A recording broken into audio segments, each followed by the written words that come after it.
রাজনীতিবিদদের আয় সম্পর্কে সঠিক চিত্র দেয় না।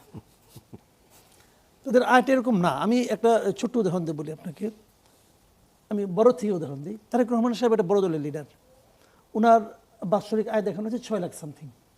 তার মানে প্রতি মাসে ওনার আয় হলো 52-53 হাজার টাকা। উনি গুলশানে একটা বাসা ওনার জন্য ঠিক করা হয়েছে। ওই বাসার ভাড়া কি এই টাকা দিয়ে হবে? ভাড়াই তো হবে না।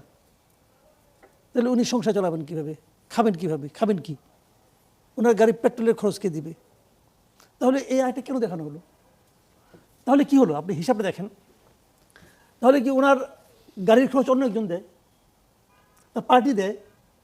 যদি পার্টি দেয়, তাহলে পার্টি যখন নাকি ইলেকশন কমিশন নিজের আয় ব্যয়ের হিসাব দেখায়, তখন পার্টিকে এই হিসাবটা দেখায় আমি দলীয় চেয়ারম্যানের জন্য এত টাকা খরচ করি? অথবা পার্টি কি পাবলিকের কাছে ট্রান্সপারেন্ট থাকে যে তোমরা যে আমাকে টাকাটা দিয়েছো, এই টাকাটা আমি এভাবে খরচ করেছি? থাকে? থাকে না। তাহলে কীভাবে হয়? তাহলে ওনাকে কি দিলে এই বাসাটা কোনো একজন ব্যবসায়ী ধনাঢ্য ব্যক্তি দিয়েছেন? কেন দিয়েছেন? কি পাওয়ার জন্য দিয়েছেন? ওবায়দুল কাদেরের 34 লাখ টাকা দামে ঘড়ি ছিল, ওনাকে নাকি ওনার কেউ উপহার দিয়েছেন। উপহার দিয়েছেন এটুকু বলেছে, কিন্তু উপহারের বিনিময়ে উনি কী পেয়েছেন তা উনি আর বলেন নাই।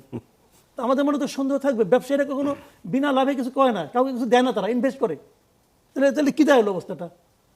তো এইগুলি কী হয় জানেন, পলিটিক্যাল লিডারদের ব্যাপারে আমার যেটা ধারণা, যেমন আপনার উল্টা দিকে আমি ইয়েটা বলে নিই, একটু শফিকুর রহমান সাহেবের কথা বলে নিই। ওনার 3,60,000 টাকা, মানে প্রতি মাসে ওনার ইনকাম 30,000 টাকা। ওনার মাসিক ইনকাম 30,000 টাকা। ওনার পেশা কি? চিকিৎসক। চিকিৎসা ওনার পেশা। তো চিকিৎসক যদি উনি পেশাগতভাবে চিকিৎসক হন, তো ওনার চেম্বার কই?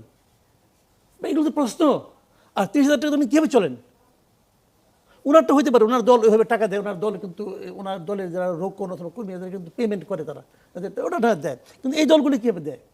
আবার ধরেন আমি আরও কতগুলি কথা বলি আপনাকে, এখন তো 10টা বিষয় উল্লেখ করতে হয়। তো ওখানে পেশার একটা ঘর আছে না, পেশাটা কি? আমি না বেশ র্যান্ডমলি বেশ কয়েকটা হলফনামা আজকে ডাউনলোড করে দেখলাম। তো পেশা, নিজের পেশা দিতে হয়, নিজের পূর্ববর্তী পেশা দিতে হয়, এবং স্ত্রীর পেশা দিতে হয়, স্ত্রী অথবা স্বামী যেই হোক, স্পাউসের পেশা দিতে হয়, এবং তার পূর্ববর্তী পেশা দিতে হয়। কিন্তু কোনো পেশায় আমি পলিটিক্স পেলাম না, রাজনীতিবিদ পেলাম না। সে যে পেশাগতভাবে পলিটিশিয়ান এটা কেউ বলে না। সবার পেশা কি? হয় ডাক্তার, চিকিৎসক, নয় সে আপনার ব্যবসায়ী, নাহলে মৎস্য ব্যবসায়ী, নাহলে কৃষিকাজ করে। যে কৃষিকাজ করে সে লাঙ্গল ধরতে পারবে? আবার অনেকে দেখলাম পরামর্শক। আমাদের নাহিদ ইসলাম সাহেব, উনি হলো পরামর্শক। উনি শিক্ষাগত যোগ্যতা স্নাতক, এবং স্নাতক পাশ করে উনি পরামর্শক হয়েছেন। কিছুদিন আগে কিন্তু এই লোক চাকরির জন্য আন্দোলন করছে, এখন সে পরামর্শক হয়ে গেল। পরামর্শক হয়ে সে 16 লাখ টাকা ইনকাম করা শুরু করে দিল। কি পরামর্শক উনি? ধরেন উনি একসময় উপদেষ্টা ছিলেন, উপদেষ্টা থাকার কারণে ওনার সচিবালয়ে যাওয়া আসা এখন খুব ইজি হয়ে গেছে। এমনকি উনি যমুনাতেও যেতে পারেন। ডক্টর ইউনূস যখন মন খারাপ হয় তখন ওনাকে ডেকে আলাপ ক্লাব করেন, তো উনি একটা যাওয়ার ওনার একটা মোটামুটি অ্যাক্সেস আছে। এখন এই লোক যদি পরামর্শক হয়, যার পরামর্শ দিবে, যার পরামর্শক উনি হবেন, সে তো লালে লাল। এইভাবে গিয়ে টাকা ইনকাম। বিষয়টা কি ভাই? মানে ফাঁকা বলি ছিল কিনা, যখন আপনার মুখের কথায় কাজের মধ্যে বিস্তর ফারাক থাকবে, তখন আপনি আর পুরনোদের থেকে নিজেকে আলাদা করতে পারবেন না। কারণ পুরনোদের তো আমরা তাই দেখে এসেছি। আমি জানি না যে রুমিন আপার আসলে দলীয়ভাবে তার কি সমালোচনা বা আলোচনা। ঠিক খালেদা জিয়ার মৃত্যুর দিনই তাকে কেন বহিষ্কার করতে হবে আমি জানি না। ঠিক রাষ্ট্রীয় শোকটা 3 দিন পর যাওয়ার পর কিন্তু এটা হতে পারত। সো এই ধরনের উদাহরণ খুব একটা ভালো বার্তা দেয় না আমাদেরকে। ওনার যতটাই ওনার পর্দার আড়ালে ওনার যতই সমালোচনা থাকুক, পর্দার সামনে কিন্তু উনি বিএনপিকে রিপ্রেজেন্ট করেছে। একইভাবে আমি গণঅভ্যুত্থানের পরে যেসব নারীরা রাজনীতিতে এসেছে তাদের যতটা না দলে, যেমন আমি রিজাইন দেওয়ার পর থেকে যে কথাটা সবচেয়ে বেশি শুনছি যে আমি একটা দলের ব্যানারকে ব্যবহার করেছি, করে পরিচিতি পেয়েছি, এরপর হচ্ছে আমি সেলফিশের মতো সরে এসেছি। আমরা কিন্তু এই 9 মাস ব্যানারটাকে নিয়েই কিন্তু মানুষের দাঁড়ে দাঁড়ে গিয়েছি। আমি তাজনুবা হয়ে যাইনি, আমি এনসিপির তাজনুবা হয়ে গিয়েছি। আমি এনসিপির কথা বলেছি, আমি তাজনুবার কথা বলিনি। সো আমরা সেই নতুন কথাটা কিন্তু বলেছি। এখন আমরা যখন এটা এস্টাবলিশ করতে পারবো না, এবং ঠিক গণঅভ্যুত্থানের পরের বছরই যেই গণঅভ্যুত্থানে এতগুলো নারীরা অংশ নিয়েছে, জীবন দিয়েছে, এবং বড় টার্নিং পয়েন্ট ছিল সেই 18ই জুলাই মেয়েদের রোকেয়া হল ভেঙে নামাটা। সবাই বলবে যে এরা নামার পরই গণঅভ্যুত্থান সফল হবে, এটা সব বোধ। কিন্তু অধিকাংশ প্রার্থীর আয় লাখের নিচে আমি দেখলাম। আমি আমার বাচ্চাদের বলতেছিলাম যে এরা কী ইলেকশন করবে, এটা আমার চেয়েও আয় কম। একজন আয় বার্ষিক দেখলাম 9 লাখ বা 10 লাখ বা 12, তার মানে 1 লাখ টাকাও আয় নাই মাসে। তাহলে কীভাবে চলবে? এই তো ঢাকা শহরে তো এগুলো যাতায়াতই করা যায় না এখন, একজন প্রার্থী তো অনেক যাতায়াত করতে হবে, না খরচ আছে, তার অনেক খরচ আছে, মানে সব কিছু একটা মিথ্যাচার দিয়ে ভরা। আমি জানি না আমাদের রাজনীতিতে এই কালচারটি দীর্ঘদিন ধরে গড়ে উঠছে, কিন্তু এটি থেকে আমরা কোনোভাবেই মুক্তি পাই না। খুব আশা করেছিলাম, আমার বোন আছেন যে এনসিপি অনেক কিছু ঠিক করবে, কিন্তু এনসিপির চিত্র দেখলাম ভিন্ন।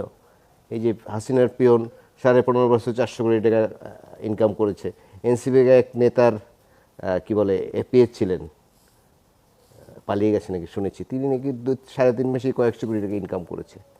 আর নিশ্চয়ই আপনিও শুনেছেন যে এরকম তো নানা অভিযোগ শুনি। আসলে আমরা হতাশ হতে চাই না, কিন্তু হতাশ হতে হয়। এবার আন্দোলনের পরে আমরা খুব আশাবাদী হচ্ছিলাম যে এবার নতুন কিছু হবে। যেমন ধরুন 71 যে আমাদের প্রত্যাশা ছিল, স্বাধীনতার পর কিন্তু আমরা পাইনি। তারপর সর্বশেষ যদি 90 গণ আন্দোলনে ধরি, আমাদের যে প্রত্যাশা ছিল আমরা কিন্তু পাইনি। বাট এইবার আমাদের একটি আশা জন্ম নিয়েছিল যে এই ছেলেরা নতুন কিছু করবে। সবাই নানা কিছুতে জড়িয়ে গেল, আমরা দেখলাম, সেগুলো আমি স্টুডিওতে বলতে চাই না। সুতরাং শুধু হলফনামায় যদি থাকে, আমি এখনও মনে করি একজন প্রার্থীও সঠিক হলফনামা দেন, একজন না, যত স্বতন্ত্র বলুন। এর পাশাপাশি আরেকটা বিষয় সামনে আসে, সেটা হচ্ছে নির্বাচনের ব্যয়। সেটা যে কমিশনের আইন অনুযায়ী যতটুকু ব্যয় হওয়ার কথা, বেশিরভাগ ক্ষেত্রে বলা হয় তার চেয়ে বেশ অনেক গুণ বেশি। মানে আমাদের সিস্টেমটাই হচ্ছে কি বলে যে আপনি যাতে মিথ্যা তথ্য দিতে বাধ্য থাকেন বা মিথ্যা যেভাবে বলা হয় সেভাবে কাজ না করেন, আমাদের সিস্টেমটাই দাঁড়িয়েছে সেরকম। যেমন একজন এমপি প্রার্থী কত টাকা খরচ করতে পারবে? ভোটার মানে সংখ্যা প্রতি, মানে মাথা প্রতি 10 টাকা, 3 লাখ থাকলে 33 লাখ টাকা। আমি অনেক নির্বাচন দেখেছি, যদিও 15.5 বছর নির্বাচন ছিল না, তারপর তো আমরা ধরেন স্থানীয় সরকার নির্বাচনটি অনেক সময় কিন্তু দলের বাইরে গিয়েও হয়। আমরা দেখেছি আমাদের আত্মীয় স্বজন নির্বাচন করেছে, শেষ দিনই তো অনেক টাকা খরচ হয়, অনেক টাকা প্রতি সেন্টারে। এবং সাম্প্রতিককালে যোগ হয়েছিল আপনাদের আইন শৃঙ্খলা রক্ষাকারী বাহিনীকে টাকা দিতে হবে তাদের ম্যানেজ করার জন্য। ইভেন আওয়ামী লীগ যে ভোট কারচুপি করেছে, সেই কারচুপি করার জন্য আইন শৃঙ্খলা রক্ষাকারী বাহিনী যারা কেন্দ্রে থাকেন তাদের কিন্তু টাকা দিতে হয়েছে, তাদেরকে ম্যানেজ করতে হয়েছে। তো সেই দিন এখন ধরেন একটি বড় 2টি থানা নিয়ে যে আসন, 2টি উপজেলা নিয়ে যে আসনগুলো, অনেক লোক কেন্দ্র থাকে, 100 থেকে 150 কেন্দ্র থাকে। সেই দিন যদি এক একটি কেন্দ্রে 20,000 টাকা করেও দেয়, 100 কেন্দ্র থেকে 20 লক্ষ টাকা, এর মধ্যে বিশাল চিত্র। এবং আমি একদম প্র্যাকটিক্যাল বলি, প্রত্যেকটা বাজারে, প্রত্যেকটা পাড়ায় মহল্লায় অফিস থাকে, প্রতিদিন আপনাকে হিসাব করে টাকা দিতে হবে। নেতা এসে টাকা নিয়ে যাবেন, যে বাজার যত বড় ওরকম বেশি, বা যে জায়গায় যত বেশি নেতা। সুতরাং এগুলো ফার্স্ট বিষয়। আমি জানি না মানুষকে কেন মিথ্যে কথা বলতে বাধ্য হয়, যদিও হয়তো প্রার্থীরা এত টাকা বলতে চায় না, কিন্তু অনেক টাকা খরচ হয়, একটা নির্বাচন ধর বহু টাকা খরচ হয়, কিন্তু এর সাথে বাস্তবতার কোনো মিল নেই এই হলফনামার। জি, ধন্যবাদ। একটা বিরতির সময় হয়ে গেছে দর্শক, একটু পরে ফিরে আসছি, আশা করি সাথে থাকবেন। দর্শক, আপনারা দেখছেন ইসমাইল মির্জাপুর চা মুক্তবাগ। তাজনুভা, আপনার কাছে ফিরে আসতে চাই। নারীদের সংসদে যাওয়া, তাদের সংখ্যা বৃদ্ধি, এগুলো নিয়ে অনেক আলোচনা হয়েছে গত 1.5 বছরে। শেষমেশ এখন যে ফলাফল দেখা যাচ্ছে, সেখান থেকে বিএনপির থেকে 10 জন, এনসিপির 3 এবং জামাতের 1 জনও নেই। মোট যতজন মনোনয়নপত্র জমা দিয়েছেন তার মধ্যে সব মিলিয়ে আসলে নারীদের যে রাজনৈতিক অধিকার প্রতিষ্ঠার লড়াই, যেটা আসলে জুলাইয়ে রাস্তায় তারা যে অবদান রেখেছেন তার স্বীকৃতি থেকে শুরু করে সমাজের সব ক্ষেত্রেই তাদেরকে এগিয়ে নিয়ে আসার যে লড়াইটা, সেটা কি আসলে অনেক বড় ধাক্কা খেলো এর মাধ্যমে? মানে এনসিপি বা নতুন গণ অভ্যুত্থানের পরে নতুন রাজনৈতিক শক্তি আসার পর তো এই আলোচনাটাই সবচেয়ে বেশি ছিল, কিন্তু তারপরেও যতটা হওয়ার কথা ছিল গণ অভ্যুত্থানের পরে সেটা আমরা কেউই করতে পারি নাই। এটা আমাদেরই নানান ধরনের চ্যালেঞ্জ ছিল, ব্যর্থতা, এবং আমাদের যে পুরনো রাজনৈতিক সংস্কৃতি আমাদেরকে নিরুৎসাহিত করেছে এবং বাধা দিয়েছে। আপনি দেখেন বড় বড় রাজনৈতিক দলগুলো দায়িত্ব ছিল এই এক্সাম্পলটা সেট করা, অ্যাটলিস্ট গণ অভ্যুত্থানে, মানে তাদেরকে পুরনো বৈশিষ্ট্য থেকে বের হয়ে তারা যদি নতুন কিছু দেশকে দেখাতে চাইতো, তাদেরও কিন্তু এটা দায়িত্ব ছিল।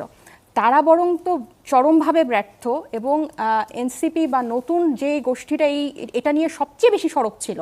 আমার দুঃখের জায়গা হচ্ছে যে ওই সরবটাকে কিন্তু তারা বাস্তবায়ন তো রূপই দিল না, এক ধরনের প্রশ্নের মধ্যে ফেলে দিল যে তাহলে কি তোমরাও খাল হারা ধরে নিয়েছিল। সেখান থেকে তাদের রাজনীতিতে মাইনাস করতে করতে একেবারেই নাই।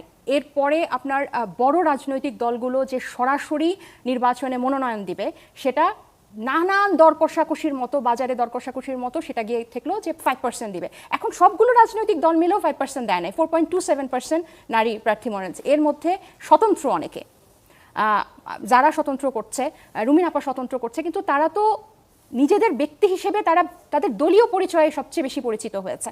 তাহলে আপনি যখন তাদেরকে কোনোভাবে ফ্যাসিলিটেট করতে পারবেন না আর আপনি মুখে নারী অধিকারের কথা বলবেন, সবচেয়ে ইন্টারেস্টিং 6 কোটি ভোটার হচ্ছে নারী, বাংলাদেশ 52% হচ্ছে বাংলাদেশের জনসংখ্যা হচ্ছে নারী। তাহলে একটা রাজনৈতিক দল কোনো নারীকে মনোনয়নই দেয় নাই, এবং এই বাংলাদেশের অর্ধেক জনগোষ্ঠী নিয়ে তাদের কি পলিসি, কি চিন্তা, শুধু কর্মঘণ্টা, 5 ঘন্টা, হ্যাঁ ওইটা ছাড়া, এবং এটারও কোনো ভিত্তি নাই, এটাও একটা মানে অবৈজ্ঞানিক এবং একটা অবাস্তব কথা। এটা ছাড়া আপনারা আর কোনো কিছুই দেখাতে পারছেন না, কিন্তু আপনারা সবাই ক্ষমতার যাওয়ার জন্য, রাষ্ট্রে যাওয়ার মূলে যাওয়ার জন্য আপনারা সবাই নিজেরা নিজেদের সাথে যে অল ম্যান শো একদম 100-এ 100 আপনারা এটাকে পারফর্ম করছেন। সো আমার কাছে মনে হয় যে এটাতে তারা তাহলে এক। আমরা যখন নতুন কিছুর কথা বললাম, আমরা এখানেও চরমভাবে ব্যর্থ, কারণ যে কয়টা নারী মুখ গণ অভ্যুত্থানের পরে রাজনীতিতে পরিচিত হয়েছিল, প্রত্যেকেই কিন্তু বিভিন্নভাবে ওই পুরনো সিস্টেমের কাছেই বলি হলো।